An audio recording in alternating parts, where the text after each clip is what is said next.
Assalamualaikum warahmatullahi wabarakatuh. Kebetulan ketika saya dalam perjalanan ada salah satu pusaka yang berluk 13. Entah kenapa saya ini akhir-akhir ini banyak sekali berdatangan keris berluk 13, entah itu parung sari, entah itu sengkelat ya, entah itu korolang dan lain-lain. Nah, yang ada di depan Anda ini teman-teman adalah merupakan salah satu keris kebanggaan para raja. Seperti apa kerisnya? Bismillahirrahmanirrahim. Ini kerisnya teman-teman, ini merupakan ladrang Surakarta namanya.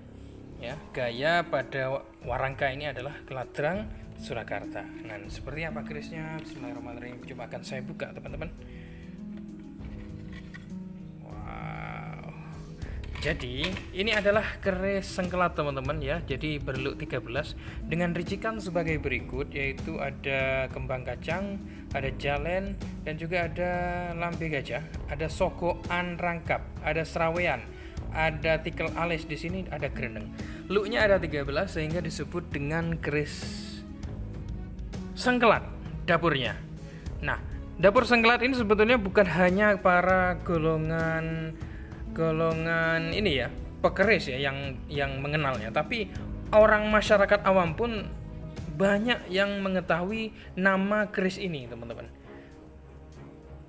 Saya pernah di satu desa, ketika mencari keris, maka ketika bicara keris maka orang akan menjawab, akan menyatakan, wah keris, ada keris sengkelat ini, pasti akan terlontar kata-kata keris sengkelat.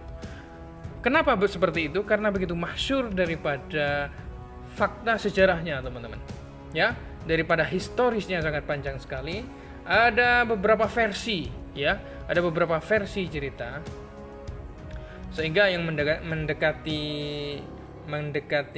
dan ini sangat masyhur sekali, yaitu kisah Sunan Kalijogo ketika memesan salah satu senjata, ya. Karena Sunan Kalijogo itu mempunyai satu besi yang namanya cis ya, yang didapatkan dari Jazirah Arab, dan dikatakan dalam kisah tersebut cis tersebut merupakan pegangan daripada pegangan Rasulullah SAW, dibawa ke Indonesia untuk dibuatkan ngalap berkah ya, ngalap berkah daripada Nabi. Dipesanlah salah satu senjata kepada Empu Kisupo yang merupakan empu masyhur, empu dalem pada era Majapahit waktu itu. Nah, singkat cerita, dibuatlah cis tersebut sebuah pusaka, yaitu keris. Ya, sebuah pusaka keris. Maka kaget, loh kenapa kok bisa jadi seperti ini? Bisa jadi Anda buatkan sebilah keris gitu. Maka jawablah Kisupo, saya merasa eman, saya merasa cis ini sangat berharga sehingga seakan saya buatlah sebuah pusaka yang sangat indah. Maka terkagum-kagum Sunan Kalijogo tersebut terhadap sebilah pusaka tersebut, dan sebilah pusaka tersebut tidak diagem sendiri namun dihadiahkan kepada Raden Brawijaya kelima, yaitu adalah Prabu Kertabumi, dengan nama lain Prabu Kertabumi, yaitu Raja Majapahit. Ketika keris tersebut diserahkan kepada Prabu Kertabumi, dan oleh Prabu Kertabumi keris tersebut dipegang lalu disengkelatkan pada bagian pinggangnya.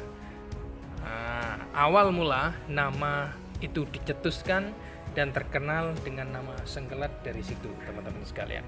Nah, melihat pamor pada keris ini adalah pamor ngulit semongko, dan tangguh atau era pembuatan daripada keris ini adalah merupakan tangguh Madiun atau Purabaya, suatu kerajaan kecil yang ada sejak zaman Majapahit bahkan sampai Mataram.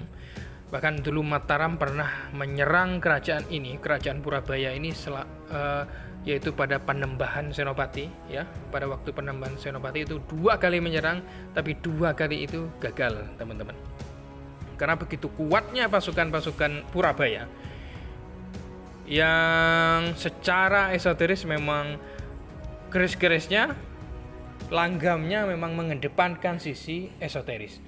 Teman-teman sekalian, secara aspek filosofi memang keris sengkelat itu ageman para panggrih projo, para penggede-penggede, para pemimpin, karena memang aura-aura yang ditimbulkan pada keris sengkelat itu adalah sebuah aura kewibawaan, aura perisai diri dari gangguan-gangguan gaib.